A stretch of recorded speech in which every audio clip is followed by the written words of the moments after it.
राम राम सेठ जी। सेठ जी ने गर्दन घुमाकर देखा तो सामने पोस्टमैन खड़ा था। सेठ जी के अधरों पर मुस्कान आ गई। पोस्टमैन के आने से किसी अपने के समाचार मिलने के एहसास से ही मन उमड़ने घुमड़ने लगता है। पता नहीं क्या संदेश लेकर आया है ये पोस्टमैन। कामता प्रसाद ने पोस्टमैन का स्वागत करते हुए कहा, आओ आओ पोस्टमैन साहब, आज क्या समाचार लाए हो? समाचार का तो पता नहीं। ये पोस्टकार्ड आया है आपके पिताजी के नाम। पोस्टमैन ने एक पोस्टकार्ड अपने थैले में से निकालते हुए कहा, आप भी अच्छी मजाक कर लेते हो पोस्टमैन साहब। मेरे पिताजी को गुजरे हुए आज 6 साल हो गए हैं और आप उनके नाम का पोस्टकार्ड लेकर आए हो। आज कोई और नहीं मिला क्या मस्करी करने के लिए? कामता प्रसाद हंसते मुस्कुराते और व्यंग कसते हुए बोले, सेठ जी, इस पोस्टकार्ड को देखकर मैं भी आश्चर्यचकित हुआ था, पर मैं तो एक सरकारी मुलाजिम हूँ। मेरी तो ड्यूटी है चिट्ठी सही पते पर पहुँचाने की, इसीलिए आपको दे रहा हूँ। आपके पिताजी को तो दे नहीं सकता क्योंकि वे अब इस दुनिया में हैं नहीं, इसीलिए आपको ही दे रहा हूँ क्योंकि आप सेठ जी के सबसे बड़े पुत्र हैं, इसीलिए ये चिट्ठी। और पोस्टमैन राम राम सा कहते हुए चला गया।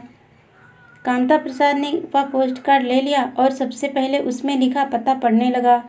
मिले सेठ मगन प्रसाद पुत्र जगन प्रसाद को, पंसारी की दुकान, मेन मार्केट, गांव गहनौली, पोस्ट महुआ, जिला सवाई माधोपुर।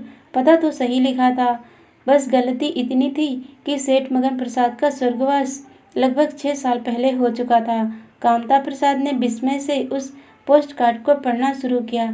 अस्सलाम वालेकुम, मैं थाना पथैना, जिला भरतपुर से याकूब खान आप सबको सलाम करता हूँ। आज मेरे साथ एक विचित्र वाकया हुआ।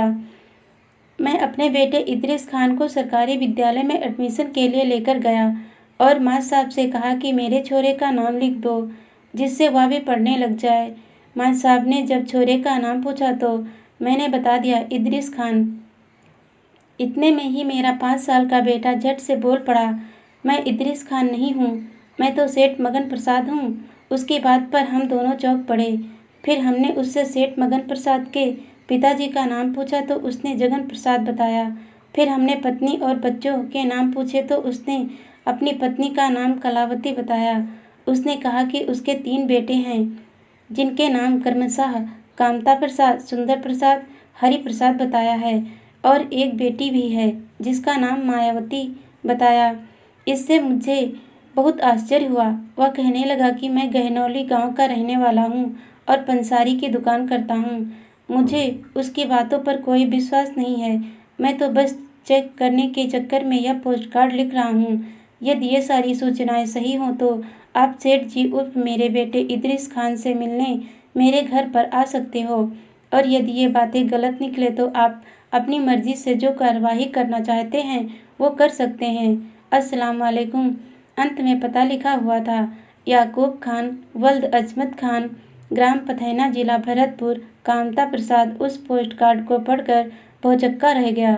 उसे वह पोस्टकार्ड समझ ही नहीं आया तो उसने उसे दोबारा पढ़ा। सब तो वही थे, दोबारा पढ़ने से बदल तो नहीं जाते हैं ना। उसने अपने छोटे भाई को आवाज़ लगाई, सुंदर, ओ सुंदर। हाँ भैया, क्या बात है, इधर आ, जरा दौड़ कर आ। कामता प्रसाद आश्चर्य और उत्तेजना से सम्मिश्रण से उत्पन्न भावों के साथ तेज आवाज में कहा। सुंदर प्रसाद दौड़कर आया तो कामता प्रसाद ने वह पोस्टकार्ड सुंदर के हाथ में पकड़ा दिया और कहा, ले इसे पढ़। सुंदर प्रसाद ने उस पोस्टकार्ड को अपने हाथ में लिया और आगे से देखा, पीछे से देखा, ऊपर से देखा और नीचे से भी देखा। जब कुछ समझ नहीं आया तो प्रश्नवाचक निगाहों से उसने अपने बड़े भाई को देखा। अरे मुझे क्या देख रहा है, इस पोस्टकार्ड को देख और जरा पढ़कर सुना। सुंदर प्रसाद उस पोस्टकार्ड को ऐसे पढ़ने लगा जैसे कोई माँ साहब किसी बच्चे को कक्षा में खड़ा कर किताब पढ़वाता है। पोस्टकार्ड पढ़ने के बाद सुंदर प्रसाद की भी वैसी ही दशा हुई जैसी कामता प्रसाद की हुई थी। दोनों ने सलाह मशवरा करके अपने सबसे छोटे भाई हरिप्रसाद को बुलाया। उससे भी वह पोस्टकार्ड पढ़वाया गया और पोस्टकार्ड पढ़ने के बाद उसकी भी वही दशा हुई जो बाकी दोनों भाइयों की हुई थी। अब तो वह पोस्टकार्ड हर कोई पढ़ने लगा जो उस परचून की दुकान पर आता था। पलक झपकते ही यह समाचार पूरे गांव में फैल गया। 4-5 बुजुर्ग और प्रतिष्ठित व्यक्ति कामता प्रसाद के पास जा पहुंचे। सबने सलाह मशविरा करके तय किया कि एक बार गांव पथैना चलकर उस बालक से मिलना चाहिए। मंत्रणा करने के पश्चात यह निर्धारित हुआ कि गहनौली गांव के 10-12 मौजीज आदमी पथैना गांव चलेंगे और सेठ मगन प्रसाद के पुनर्जन्म वाले बालक इद्रिस खान से मिल लेंगे। अगले दिन एक मिनी बस करके करीब 15 आदमी गहनौली गांव से पथैना गांव चल दिए। पूरे रास्ते हनुमान चालीसा का पाठ किया गया। अधिकांश लोग उसे भूत प्रेत समझने लगे थे। जा तो मिलने के लिए रहे थे, पर डर के मारे जान भी निकली जा रही थी। वे लोग जैसे तैसे पथैना गांव पहुंच गए। गांव में लोगों से याकूब खान का पता पूछ कर उसके घर पहुंच गए। याकूब खान और उसका बेटा इद्रिस खान अपने घर के चबूतरे पर बैठे हुए थे और हंसी ठट्ठा कर रहे थे। इतने में ये लोग वहां पहुंच गए। रामा श्यामा करने के पश्चात सब लोग बैठ गए। मेहमानों के लिए हुक्के लाए गए। ये आज से लगभग 42 साल पुरानी घटना है। तब समुदाय विशेष को लेकर इतना अलगवाद नहीं था। तब मुसलमान लोगों को राम राम सा कहने में जोर नहीं आता था। इसमें उनका धर्म ही शायद आड़े नहीं आता था। ये विभाजन शायद तथाकथित धर्मनिरपेक्ष नेताओं की देन है। आजकल तो हालात बहुत बिगड़े हुए हैं। तब एक ही हुक्के से सब लोग गुड़गुड़ कर लिया करते थे। याकूब खान ने मुख्य विषय पर चर्चा छेड़ दी। ये है इद्रिस खान, मेरा बेटा, अभी 5 साल का हुआ है। ये कहता है कि ये सेठ मगन प्रसाद है। याकूब खान की बात सुनकर गहनौली गांव से आए हुए सभी लोग विस्मित हो गए। कामता प्रसाद ने उस बच्चे से पूछना शुरू किया, अच्छा बेटा, एक बात बताओ। कामता प्रसाद का प्रश्न अभी पूरा भी नहीं हुआ था कि बच्चा बीच में बोल पड़ा, क्यों रे कामता, अपने बाप को बच्चा बोलते हुए तुझे शर्म नहीं आती है? क्या यही संस्कार सिखाए हैं मैंने तुझे? इद्रिस खान के चेहरे पर क्रोध स्पष्ट दिखाई दे रहा था। उसकी बात सुनकर सभी लोग हक्के बक्के रह गए। कामता प्रसाद के साथ आए सभी बुजुर्ग व्यक्ति ने कहा, हम कैसे मान लें कि तुम मगन प्रसाद हो? यदि मगन प्रसाद हो तो याकूब के घर पैदा क्यों हुए? इस प्रश्न पर थोड़ी देर खामोशी छाई रही। इद्रिस खान लगातार उस बुजुर्ग आदमी को देखे जा रहा था। उसके चेहरे पर आड़े तिरछे भाव जा रहे थे। फिर भी अदब के साथ बोला, रामू काका, एक बात बता, तू जाट के घर क्यों पैदा हुआ, बड़ियों के घर क्यों नहीं? पैदा होना मेरे वश में थोड़ी ही था जो मैं बड़ियों के घर पैदा होता। तपाक से वह बुजुर्ग रामजी लाल चौधरी बोला।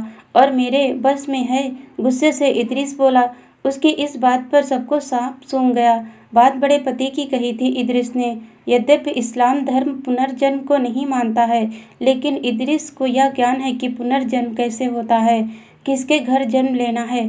यह मनुष्य के पास विकल्प थोड़े ही है, यह तो उसके पिछले जन्म के कर्मों का फल है। 5 साल के बच्चे को इतना गूढ़ ज्ञान कैसे हो सकता है? इसका मतलब है कि यह बालक कोई साधारण बालक नहीं है। कामता प्रसाद ने बात आगे बढ़ाते हुए पूछा, आपको अपने पिताजी का नाम पता है?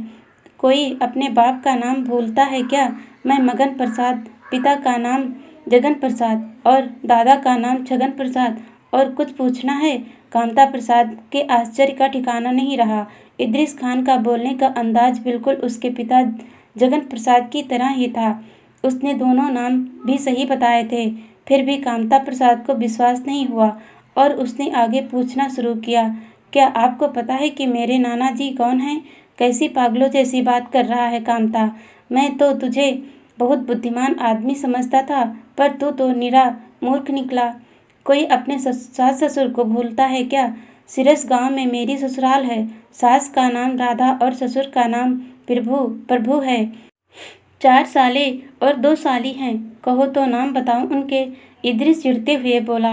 अब तो स्पष्ट हो गया कि इद्रिस खान को सेठ मगन प्रसाद की ससुराल की पूर्व जानकारी है, मगर ऐसे कैसे मान लें कि ये सेठ मगन प्रसाद ही हैं? गांव ले जाकर इसकी तहकीकात तो करनी ही चाहिए। ऐसा सोचकर कामता प्रसाद ने कहा, याकूब खान जी, आपके पुत्र ने जो बातें बताई हैं वे सब सही हैं, फिर भी हम इनसे और भी जानकारी करना चाहते हैं। यदि आप और इद्रिस खान हमारे साथ हमारे गांव चलें तो आपका बहुत उपकार होगा। हमारे सारे संशय मिट जाएंगे। चलेंगे ना आप हमारे साथ? आशा भरी नज़रों से कामता प्रसाद ने कहा। क्यों नहीं, अवश्य चलेंगे। याकूब खान के यह कहने से सबको बहुत तसल्ली मिली और सब लोग गहनौली गांव आ गए। गांव के बाहर से ही इदरीस खान एक घर को बताता चला गया कि यह फला का घर है, वह अमुक का घर है। इदरीस खान ही सबको मगन प्रसाद के घर पर लेकर गया। उसने कामता प्रसाद की माँ को पहचान लिया और तो और बहू पोते पोती जो उसके जिंदा रहते पैदा हुए थे उन्हें पहचान लिया। गांव के एक व्यक्ति को पहचान लिया और तो और घर के माल कहाँ छुपा हुआ है यह सब भी बता दिया। किससे क्या लेना है और किसे क्या देना है यह भी बात बता दिया। अब तो शक की कोई गुंजाइश नहीं थी। कामता प्रसाद और उसके भाइयों ने इदरीस खान को अपना पिता मान लिया और याकूब खान से प्रार्थना की कि वह उन्हें उनको दे दे। लेकिन ऐसा कैसे हो सकता था? याकूब खान ने मना कर दिया। इसके बावजूद कामता प्रसाद के परिवार ने इदरीस खान को अपना पिता मानकर उससे संबंध बना लिए और आज तक वे लोग उसे अपना पिता मानते आ रहे हैं। यह कोई कहानी नहीं है, एक सत्य घटना है। मैं कल ही इदरीस खान से मिला हूँ। एक कार्यक्रम में मेरी इदरीस खान से मुलाकात हुई, तब उसने ये सब बातें बताई थी। आज वह 47 साल का हो गया है। उसके पोते पोती भी हो गए हैं। कुदरत का यह करिश्मा मैंने अपनी आंखों से देखा। इस बात का फक्र है और पुनर्जन्म के सिद्धांत पर सनातन धर्म के विचार को पुष्टि करने वाली घटना है। जीवन में ऐसे कितने आश्चर्य होते हैं जिनके हम साक्षी होते हैं। यह भी एक ऐसा ही आश्चर्य है जिसका मैं साक्षी बना। कोई माने या न माने, पर सत्य तो अटल है, उसे झुठलाना संभव नहीं है। दोस्तों, कहानी अच्छी लगी तो लाइक, शेयर और सब्सक्राइब जरूर कीजिएगा। धन्यवाद दोस्तों।